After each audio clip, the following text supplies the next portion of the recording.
Welcome, brothers and sisters, to the Meher Baba program. I'm Fred Stankus, along with my co-host, Suhas Ginde. Welcome, Suhas. Thank you. Today's program is Meher Baba Calling, part 12 of a series from a publication published in India by the Avatar Meher Baba Perpetual Charitable Trust in Ahmednagar, India.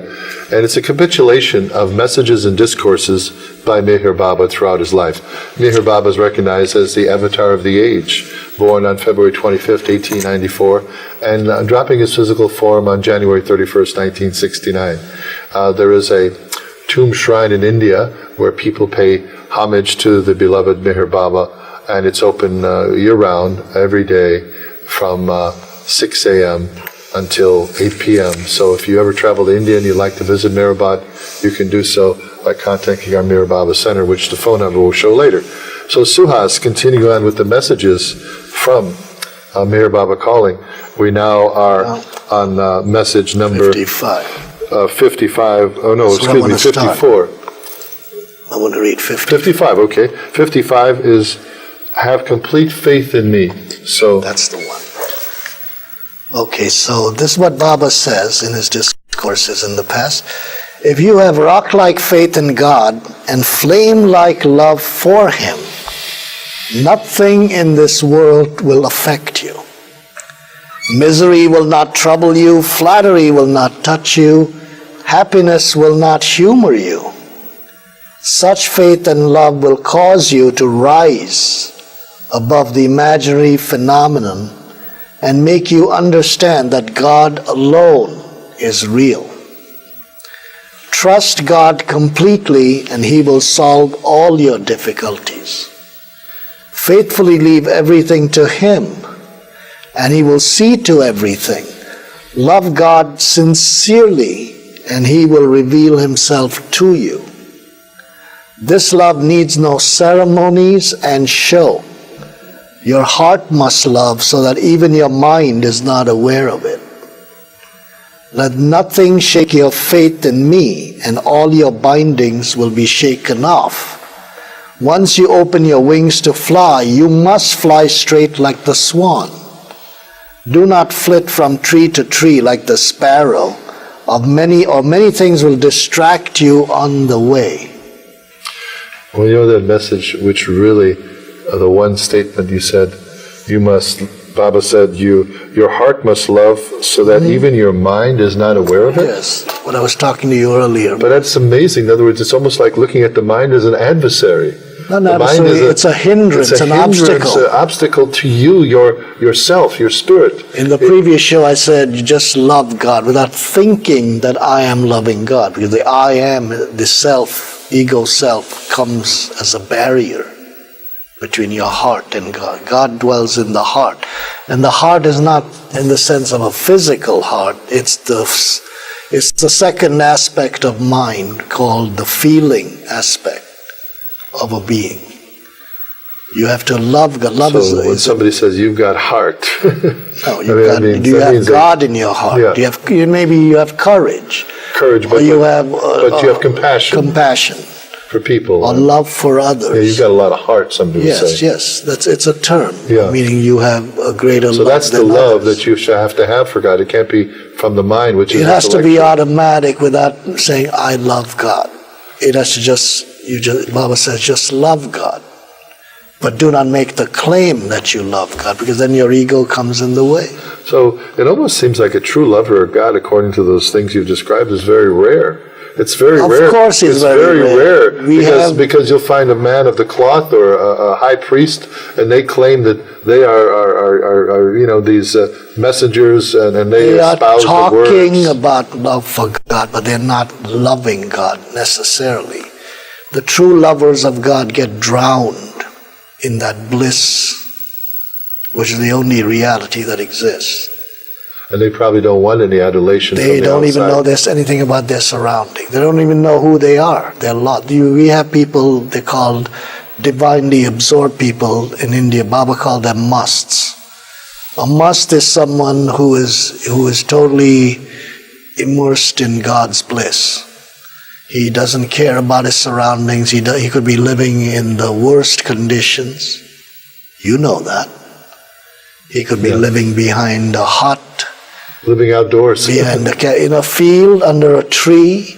He's oblivious to the conditions. He's oblivious to his surroundings. So that Baba has said that the bliss takes care, even during rain, cold, So that must mean there must be other worlds to experience besides this physical world, because if a person is living out in the open like that, totally oblivious of his environment, he must be on another consciousness, another plane. There's another level. Because most people don't realize that. Mm-hmm. They think what you see is what you get.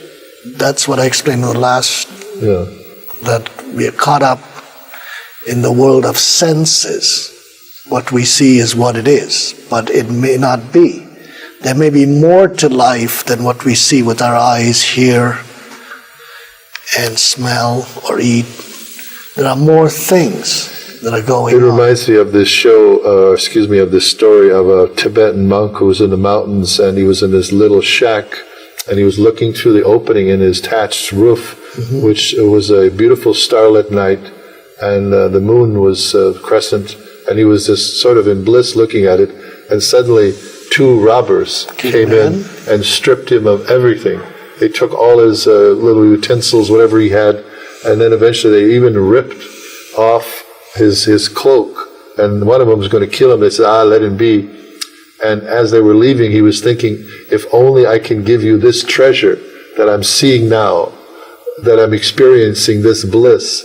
This is truly wealth versus what you've taken from me. So he was immersed in bliss. Yes. He didn't care whether people robbed him or even killed him. Exactly. He was beyond he was at a level of consciousness. And such people are rare. Very rare. Very rare. And they just use the instruments of the world. They don't, the utensils and things. They may look like an average human being, but their consciousness is so much more. Baba has said even 1 out of 1,000 people even starts the journey. 1 in 1,000. So it's really something to look forward to and aspire. I mean, and that is true. What's the word on the spiritual path? A true goal to achieve that. The next message. You could read this if you want. 54. The next message is surrender to my will. If you wish to live perpetually, then crave for the death of your deceptive self at the hands of complete surrender to me. To completely surrender to my will, your heart must be pure and your mind empty of all thoughts. All those who surrender themselves in love to me will see, adore, and realize the reality behind my form. Dust has no thought of its own, whether it is trampled upon or applied to the forehead of a man, or remains suspended in air or water. It is all the same to it. I tell you, there is no truer and better example of complete surrender than becoming like dust. Spiritual advancement is a succession of one surrender after another, until the goal of the final surrender of the separate ego life. The separate ego life is achieved. The last surrender is a complete surrender, equivalent to the attainment of truth. And so, when Baba speaks of surrender now, he's not speaking you surrendering your total physical being. He's speaking of your ego. Eventually you have to surrender everything. Yeah, but I'm saying, if you want God to be realized with... But mainly the thing is... It starts with small steps. Small steps. Like he says, the final surrender. So you go, like he says, through many surrenders. It's like giving up. Giving up to things like toys that we're attached to. Slowly everything has to be given up anyway. If you don't do it in this lifetime before you die, you're going to have to do it some other lifetime. Because until you do that, and eventually the entire mind has to be annihilated. The mind, which is the cause of searching for God, then becomes enmeshed in the creation and takes it to be real. And then later on has to be given up. That's the annihilation of the mind, man o nash. Once the mind, which is false, dies, that's the real death. And the real birth is when you are born to know God consciously. Right now we are unconscious God. When you become conscious God, Baba is conscious God. He's aware of his being at all times. He's aware of his bliss. That's what reality is. When he says, you will see the reality behind my form, that's the bliss that is behind his. He's just his body represents that bliss. His body is the form. The bliss is bliss that is God, that is reality, is behind his form. And he tells that. You just read it. Right. You will realize the reality behind my form. All those who surrender themselves in love to me will see, adore, and realize the reality behind my form. He represents that reality. All avatars represent that reality. Jesus represents that. God in human form is God the Father, represents himself through his Son. Meher Baba represents the Paramatma, the Oversoul. We are also Atmas, or individual souls.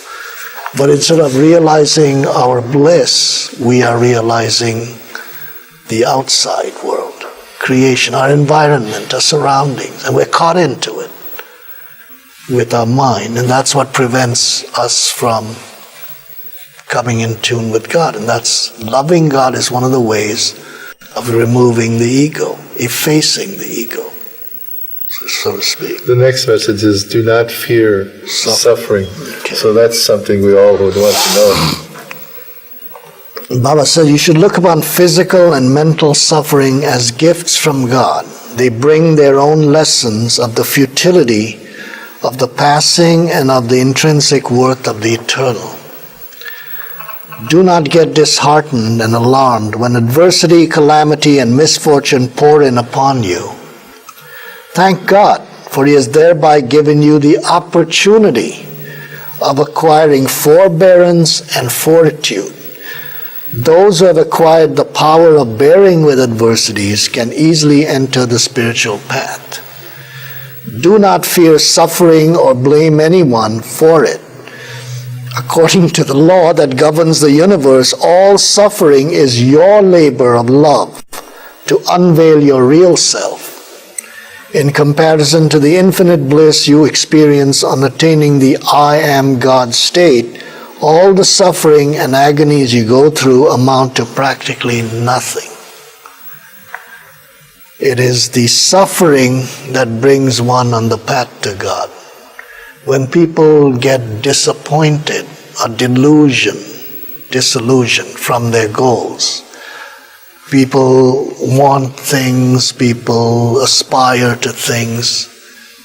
When there's a little bit of disappointment and disillusionment, they then turn to God. So suffering is good in one sense because it turns you to seek Well, God. This almost reminds you of a boot camp or a disciplinarian camp where either a football team is practicing to become a good player or players, or when you join the military, you go through training to make you a better individual and soldier. It's almost the same way. When you go through these sufferings and overcome them and keep going on, you're strengthening your will. Your inner being. Your inner being for the spiritual path. Yes. Which is, like they say, the spiritual path is not for the faint-hearted or weak, because it's full of its. And you have to remember, some of these discourses are given to his early mandali or disciples. So those people were already drawn to Baba.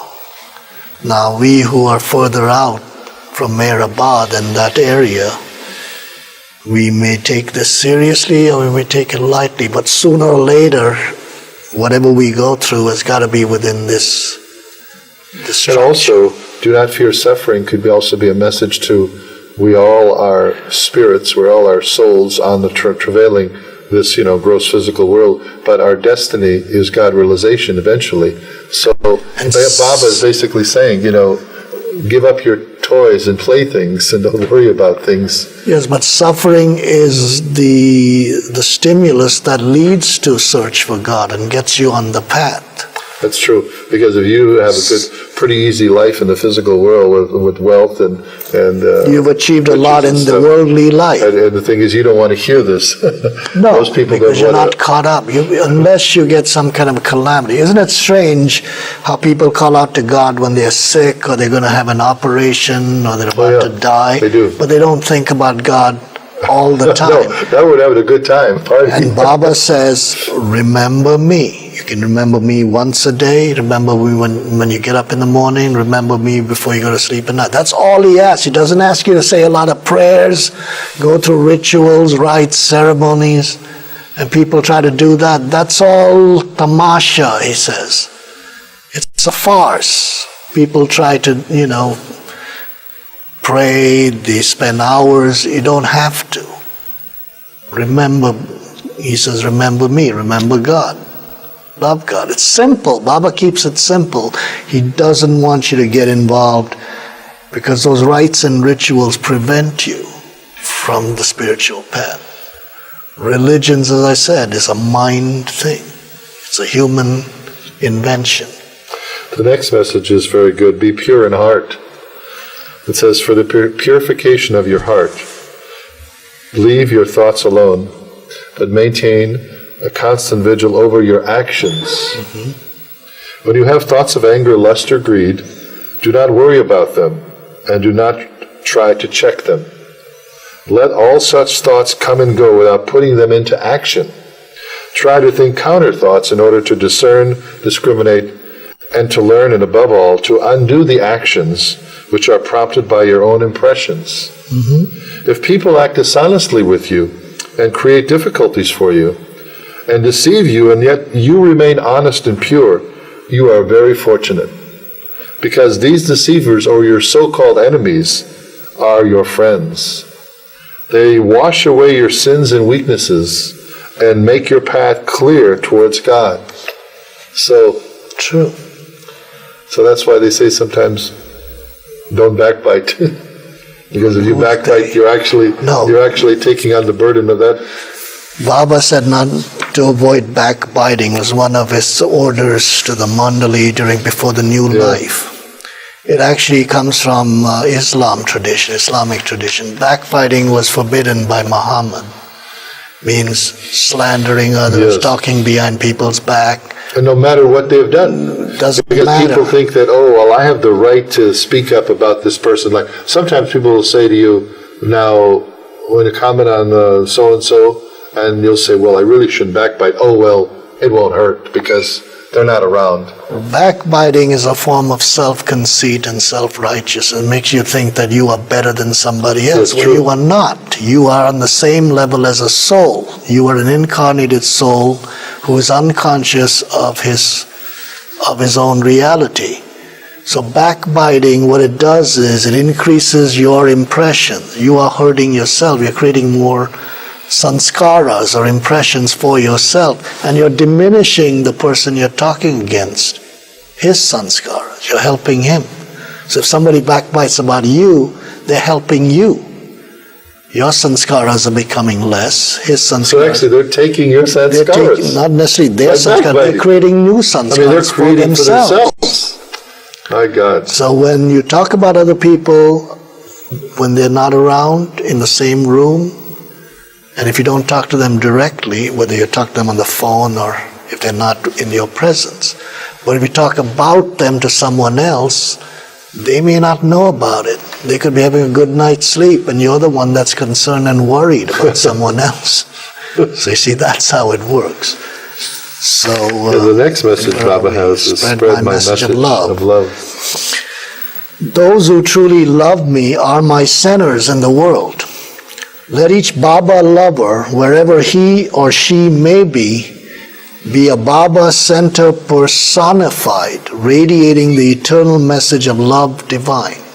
living a life of love, sacrifice, and honesty. When you spread my eternal message of love to others, show them first that you really love me. Do not merely make them read my books and messages.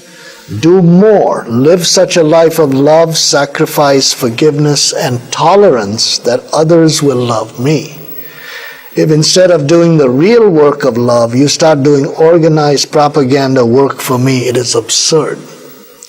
I do not need propaganda or publicity. If you cannot live the life of love and honesty, you should stop working for me. He who works for me does not oblige me, for he works for his own self. So that's pretty there, I think. Spreading message of love for God. What we're trying to do here. But we basically have to also live that kind of life. Baba lived the life that he talks about in this book or in all his messages. Well, you know, there was a certain part of Baba's life called the New Life where he actually explained what the new life was. Mm-hmm. And I think the finishing statement was, this new life will live on eternally, even if there is no one there to live it. He said the new life will live forever even if there's no one to live it. Right. What that means is he's already blessed the life we are living. By him doing it, by him living the life of simplicity, being among he went with his intimate disciples on a walking tour. He walked all over the northern part of India. And this was from 1949 till about 1952. And he said that I will follow you and you will not address me as your master, you will address me as your elder brother. And he says, I'm going to share your trials and tribulations with you, even though I'm going to be accompanying you. He says, you're going to be just like my companions. And I will live with you the same way, I will eat the same food you're eating, live the simple life you're living, and share your hardships. And he did it. He said that is the life that it's like he took on the role of a follower, and he went to all the holy places in India, Benares and in the Himalayas and so on, Dehradun, which is in the foothills. That was the base. And he bowed to a lot of so-called holy people, holy men that come there for the Kumbh Mela is a big festival in January near Benares. People bathe in the Ganges and so on. And all the big saints and holy men come there, sadhus, saints. And he bowed to them all. When Baba bowed to people, he said, I'm bowing to the love that is within you for God. I bow to the love of my lovers, as you read before. He's not bowing just for ceremony or rituals. He's bowing to the love of the person who is loving him, loving God. So the thing about Baba was he would bow down as much to his lovers as the people would bow down taking his blessing. So it wasn't just he was sitting back enjoying all this, adoration. Adulation? Adulation. No. He was basically also seeking out and bowing down to the feet of his lovers. He has said, I'm the slave of my lovers. I'm the slave of anyone who loves me. If you really love God, love Baba, then... So, looks like Baba worked very hard in his life. It wasn't all... he was like revered on a throne and saying, he's the great one, and we should put flowers and various ornaments and perfume. I think he's earned every accolade we can give him. He has lived a very spotless life. He's lived the life that he preaches. He doesn't preach. He lived the life that he talks about, that what we are reading today. He has lived it. He's as they say in America, he walked the walk and he talked the talk. Even though he was silent, he lived what normal people could not. We cannot even achieve even a little of what he's done. We can try, but it's very difficult. And not only Baba, but the people who lived with him, the Mandali, they worked tirelessly, morning, noon, and night at his bidding, just to serve him, just to serve him. They lived on very little sleep. Whenever Baba called them, they were at his beck and call. They were his instruments.